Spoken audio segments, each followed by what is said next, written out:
നമസ്കാരം, പുതിയൊരു വീഡിയോയിലേക്ക് സ്വാഗതം. ഇന്നത്തെ വീഡിയോയിൽ നമ്മൾ നോക്കുന്നത് GDSന്റെ പുതിയ വേക്കൻസി വന്നിട്ടുണ്ട്. 2025 GDS പോസ്റ്റൽ ഡിപ്പാർട്ട്മെന്റിലേക്കുള്ള വേക്കൻസിയാണ്. 10ാം ക്ലാസ് യോഗ്യതയുള്ളവർക്ക് അപേക്ഷിക്കാവുന്നതാണ്. 40 വയസ്സ് വരെയുള്ളവർക്ക് അപേക്ഷിക്കാം. OBC നോൺ ക്രിമിലെയറിനും SC STക്കും അവരുടേതായ വയസ്സുകൾ ലഭിക്കുന്നതായിരിക്കും. അപ്പോൾ ഇതിന് ഓൺലൈൻ അപ്ലിക്കേഷൻ സ്റ്റാർട്ട് ആയിരിക്കുന്നത് 10 ഫെബ്രുവരി 2025 മുതൽ മാർച്ച് 3, 2025 വരെ നിങ്ങൾക്ക് ഓൺലൈനായിട്ട് അപ്ലൈ ചെയ്യാവുന്നതാണ്. വേക്കൻസി ലിസ്റ്റ് നോക്കുകയാണെങ്കിൽ കേരളത്തിൽ വേക്കൻസി വന്നിട്ടുള്ളത് 1385 വേക്കൻസീസ് ആണ് കേരളത്തിൽ വന്നിട്ടുള്ളത്. മലയാളം അറിയുന്നവർക്ക് മാത്രമേ കേരളത്തിൽ അപ്ലൈ ചെയ്യാൻ പറ്റുകയുള്ളൂ. അപ്പം വേക്കൻസി 1385 വേക്കൻസിയിൽ ജനറൽ വേക്കൻസി 740 ആണ് UR vacancy, OBC 292, SC 124, ST 20, EWS 158, PWD 9, PWD B 21, PWD C 19, PWD DE 2 vacancy. അങ്ങനെ ടോട്ടൽ 1385 വേക്കൻസിയാണ് കേരളത്തിൽ മാത്രം വന്നിട്ടുള്ളത്. ഇതിന്റെ സെലക്ഷൻ 10ാം ക്ലാസ്സിന്റെ മാർക്കിന്റെ ബേസിലായിരിക്കും ഇതിന്റെ സെലക്ഷൻ വരിക. പരീക്ഷയൊന്നും ഉണ്ടാകുന്നതായിരിക്കില്ല.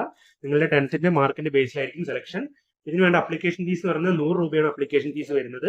അപ്പോൾ നിങ്ങൾക്ക് ഏത് പോസ്റ്റ് ഓഫീസ് ആണോ വേണ്ടത് അത് നിങ്ങൾക്ക് അപ്ലൈ ചെയ്യുമ്പോൾ ഓൺലൈനായിട്ട് സെലക്ട് ചെയ്യാവുന്നതാണ്. ഫീമെയിൽ കാൻഡിഡേറ്റ്സിന് അപ്ലിക്കേഷൻ ഫീസ് ഇല്ല. അതുപോലെ തന്നെ SC ST കാൻഡിഡേറ്റ്സിനും PWD കാൻഡിഡേറ്റ്സിനും ഒന്നും അപ്ലിക്കേഷൻ ഫീസ് ഇല്ല. അപ്ലൈ ചെയ്യുന്ന ടൈമിൽ നിങ്ങളുടെ ഫോട്ടോഗ്രാഫും സിഗ്നേച്ചറും ഇതിൽ അപ്ലോഡ് ചെയ്യേണ്ടതാണ്.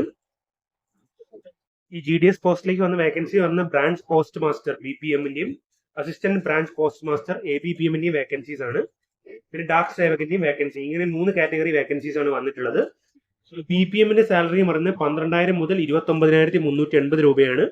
ഇപ്പൊ ബേസിക് ആയിട്ട് 12,000 ആയിരിക്കും. അതിന് കൂടെ DA നിങ്ങൾക്ക് ഇപ്പം കേന്ദ്ര സർക്കാരിന്റെ DA കൂടി കിട്ടുന്നതായിരിക്കും. അതെല്ലാം കൂടി കൂട്ടി ഏകദേശം സ്റ്റാർട്ടിങ്ങിൽ ഒരു 18,000 മുകളിൽ BPMന് സാലറി കിട്ടുന്നതായിരിക്കും. ABPM ആണെങ്കിൽ 15,000 മുകളിൽ സാലറി കിട്ടുന്നതായിരിക്കും സ്റ്റാർട്ടിങ്ങിൽ.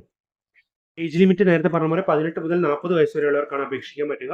SC ST ആകുമ്പോൾ 5 വർഷത്തെയും OBCക്ക് 3 വർഷത്തെയും വയസ്സിളവ് ലഭിക്കുന്നതായിരിക്കും. ഡിസേബിൾഡ് കാൻഡിഡേറ്റ്സിനും 10 വർഷത്തെ വയസ്സിളവ് ലഭിക്കുന്നത്. ഇത് ഉയർന്ന ക്വാളിഫിക്കേഷൻ ഉള്ളവർക്ക് അപേക്ഷിക്കാം. 10th മാർക്കിന്റെ ബേസിലാണ് സെലക്ഷൻ പറഞ്ഞു. അപ്പോൾ 10th മാർക്ക് നിങ്ങൾക്ക് ഇപ്പോൾ സെയിം മാർക്ക് ആണെങ്കിൽ നിങ്ങളുടെ ഡേറ്റ് ഓഫ് ബർത്ത് ആർക്കാണോ വയസ്സ് കൂടുതൽ അവർക്കാണ് മുൻഗണന കിട്ടുക. പിന്നെ അതിന്റെ താഴത്താണ് ST ട്രാൻസ് വുമൺ, അതിന് താഴത്തെ ST female, ST trans woman, SC female, OBC trans woman, OBC female, EWS trans woman, EWS female, UR trans woman, UR female, അങ്ങനെയാണ് വേക്കൻസി വരുന്നത്.